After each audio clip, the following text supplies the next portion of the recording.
नमस्कार दोस्तों, जय श्री कृष्ण, राधे राधे। क्या आप जानते हैं नवरात्रि में हमें कौन सी सब्जियां नहीं बनाना चाहिए, कौन सी सब्जियां बनाने से हमारा व्रत खंडित हो जाता है और कौन सी सब्जियां खाने से माता हमसे रुष्ट हो जाती है। इस तरह से यह सब जानकारी जानने के लिए आप वीडियो में अंत तक अवश्य बने रहें। पंचांग के अनुसार 15 सितंबर से शारदीय नवरात्रि शुरू हो रही हैं। इस साल शारदीय नवरात्रि पर माता रानी हाथी पर सवार होकर आ रही हैं। माना जाता है हाथी पर सवार होकर आना शुभ होता है और आने वाले साल में खुशियां लेकर आता है।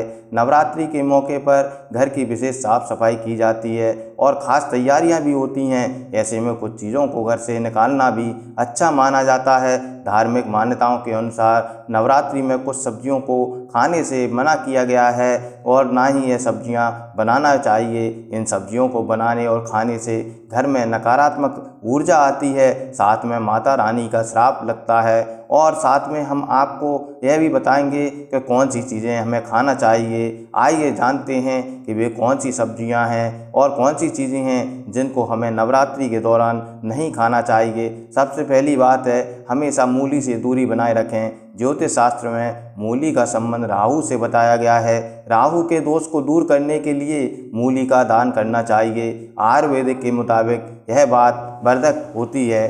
इसके अलावा सेवन से रजो और तमोगुण की बढ़ोतरी होती है, इसलिए व्रत के समय में मूली का सेवन नहीं करना चाहिए और ना ही मूली से जुड़ी कोई भी सब्जी हमें नवरात्रि के दौरान बनाना चाहिए। नंबर दूसरा है, लहसुन और प्याज को भी भूलकर नवरात्रि के दौरान प्रयोग में नहीं लाना चाहिए। नवरात्रि के 9 दिनों में लहसुन और प्याज नहीं खाना चाहिए। इन दोनों को तमोगुण वर्धक माना जाता है। लहसुन और प्याज उत्तेजना और काम बढ़ाता है। इसके अलावा शास्त्रों में इसे राक्षसी भोजन कहा गया है। कहा जाता है कि इनकी उत्पत्ति राहु और केतु से हुई है, इसलिए इनमें गंध आती है और पूजा पाठ में इनका उपयोग नहीं किया जाता। नंबर तीसरा है, बस नवरात्रि के दौरान बासी खाना भी नहीं खाना चाहिए।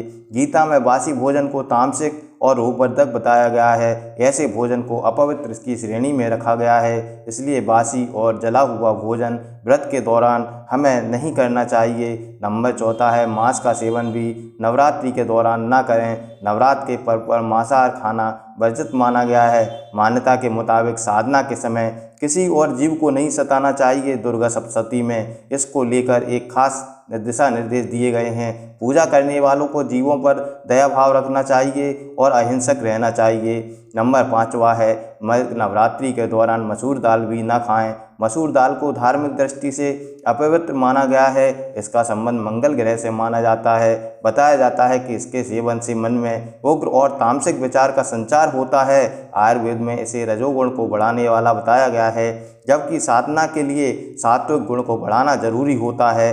छठवां है, सीताफल और गाजर से भी नवरात्रि में दूरी बनाकर रखना चाहिए। नवरात्रि व्रत करने वालों को गाजर और सीताफल से दूरी बना के रखना चाहिए। इन्हें रजोगुण वर्धक माना गया है। गाजर भूमि के नीचे उगती है, इसलिए ऐसे अपवित्र माना जाता है और इसलिए नवरात्रि में भूल कर भी गाजर की सब्जी ना बनाएं। बैगन से भी हमें नवरात्रि में दूरी बनाकर रखना चाहिए। नवरात्रि के दौरान बैगन का सेवन नहीं करना चाहिए। बैगन में रजोगुण होते हैं, यह सात्विक भावों को कम करता है। इसके अलावा इससे त्वचा रोग होने की भी संभावना होती है।